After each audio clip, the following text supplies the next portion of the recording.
Bring out the Benefiber and Metamucil for all of the constipated butts in Philadelphia. Hello, everyone, and welcome to Let's Talk Raptors. I'm your host, Tisham, my channel where you get reviews, analysis, predictions, and hot takes on all things Raptors as well as some NBA. So the Raptors played the Philadelphia 76ers, facing another elimination game, which we will for the rest of the series in Philadelphia, in Joel Embiid's house, and the Raptors come out winning. So without further ado, let's talk Raptors versus Sixers game number 5. So coming into the game, first of all, the Raptors are going to be underdog in every game because the other side has Joel Embiid and James Harden. And we don't have Freddie VanVleet, our leader on the floor, our point guard, and but it seems like it's working for the Raptors. So the Raptors come out in this game.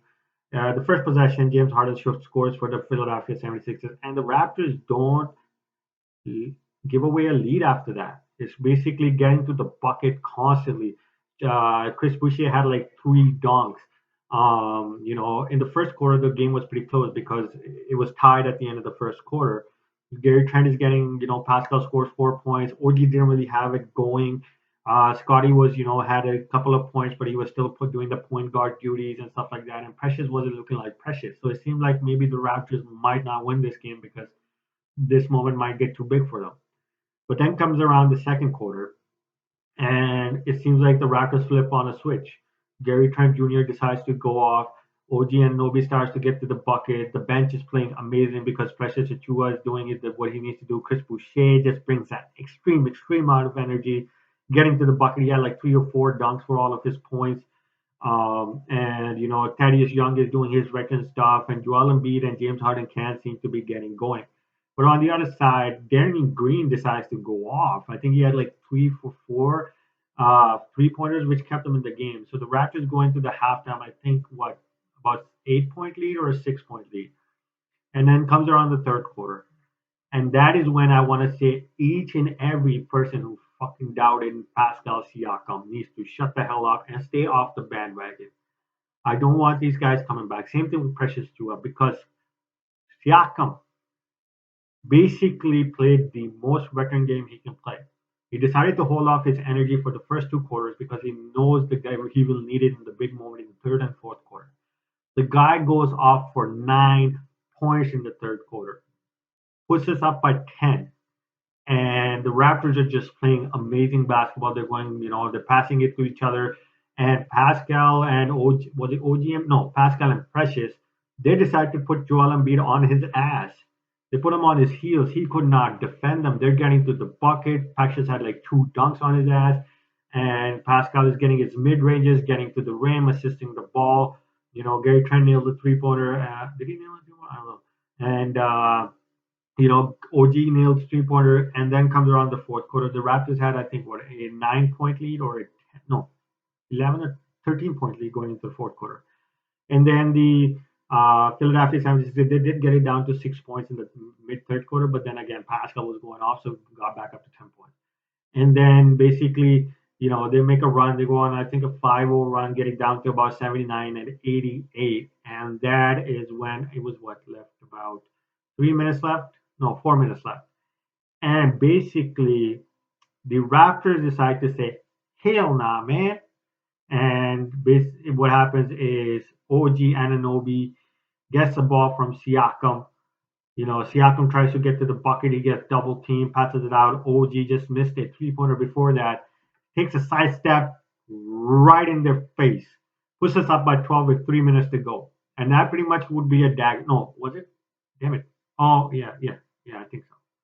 And then there was another one from, then they get it back. Then Gary Trent Jr. nails his 3 pointer, puts us up by 11. And then the Hawk River calls another timeout, and they seem like they might do something about it, but no. Get to the other side, they missed a shot on their coming out of the timeout. Scotty Barnes passes to OG Anunoby on the corner, who nails a 3 pointer and puts us up by 14. And it is over. But there's another timeout call, and that is when OG Anunoby says, let's put it away even more. He comes off of the a screen, goes around Tobias Harris, and one hand slam right in Joel Embiid's face. and puts us up. Basically, the game was over by that time. But that was just a damn good freaking dunk to see because it just made everybody get up and leave the arena. And the Raptors win this game 103-88. So the Raptors played a damn good game. They bended, but they never broke because they never let the lead out of their hand. Anytime we needed a bucket, our guys stepped up. Whether it was OG Anunoby, whether it was Pascal, whether it was Gary Trent, whether it was Precious Achua. These guys have played their hearts out. You have to give them the respect. And anybody that didn't give it to them in the first place, just stop believing in us. Needs to just, don't root for the Raptors anymore, man, because we don't need that type of fans. So let's get to the key takeaway, guys. Number one, if the Raptors did not lose Scotty Barnes for the second and third game, I truly believe, like I predicted, this series would have been over either in 5 games or 6 games with the Raptors moving on. I think losing Scotty Barnes played a major role in us not being able to run our defensive scheme, not being able to rebound as well, not being able to break down the freaking zone that Doc Rivers was playing in the first 2, 3 games. They were able to do it now because we have Scotty Barnes back. First game we can wipe out, right? Because we didn't play well in that game. Second game, it had to do with Scotty Barnes. And honestly, I truly believe that the Raptors now have earned the respect that they deserve. And they've shown the league that we are not a team that's ever going to be out. You're going to have, our guys are going to have to be injured for you to win a game from us easily. Like the first 2 games that the Philadelphia 76ers won. Now, the second key takeaway is, guys, Pascal Siakam is starting to figure it out. Now, everybody was ragging on this guy after game 3, like, oh, he didn't show up. Blah, blah, blah. These are even more precious situations because you either win or you go home. And he's stepping up in every game. He stepped in the last game, he stepped up in this game. And the way he's doing it, that I've seen him do it, last game, he knew I needed to get my team on my back and get it done. So he brought all the energy, all the smoke in the first 2 quarters, and basically just went after the Philadelphia Sixers. But today he knew his guys were feeling it. So Precious was feeling it, Gary Trent was feeling it. They got their rhythm going.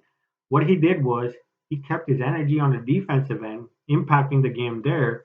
And then when we needed him to build that lead even higher, he stepped up. In the third quarter, he put up 9 points. And in the fourth quarter, he put up, what was it? 6 to 8 points. That is a superstar. And he was assisting the ball throughout the whole time. He passed that big shot to OG Anunoby, who, when the game was teetering around the 9 point lead, OG nails that 3 pointer. Why? Because Siakam took it upon himself to get to the bucket and pass it out. And anybody that doubts this guy who doesn't want to give him the time yet to be able to learn how to win these games for us as a star is just an idiot, in my opinion.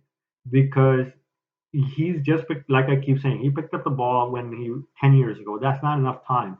And he hasn't been in a game where, I mean, in this situation where he's 100% healthy to learn how bubble season was weird. Okay, he wasn't gonna learn shit in that, but now he's learning. It took him the first 2, 3 games.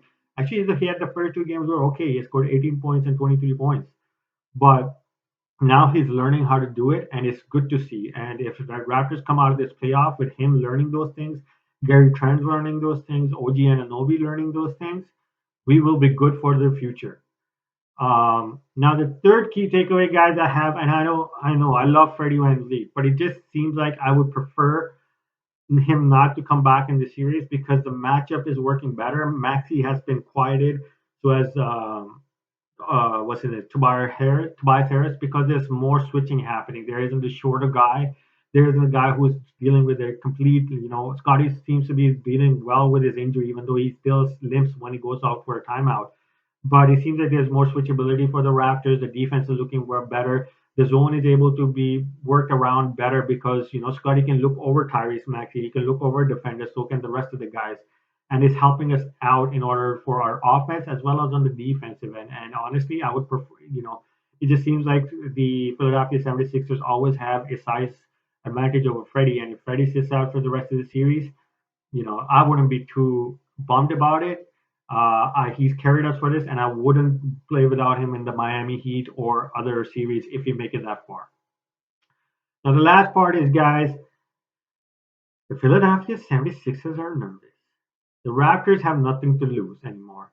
We weren't supposed to be here. Nobody expected us to be here. Nobody expected us to take more than one game off of the Philadelphia 76ers with their big two. And the Raptors are here now. And now all the pressure is on the um, 76ers. It seems like Joel Embiid's fitness is now getting to him because the games are coming more consistently. They're a lot more physical, and today he just looked exhausted. So the Raptors have a smaller advantage, especially that they're coming back home. We might, the crowd gets into it, everything goes in the Raptors' favor. We might possibly push it to the seventh game, and if we do, great. The Raptors already earned all the respect from their fan base. They've done exceeded expectations, and I hope it continues for the Raptors going forward. So that's all I have for you guys for this video. It was a great win for the Raptors. Please hit that like and subscribe button. I'm 8 subscribers away from 100. Get me that. And I will see you guys after the next game on Thursday.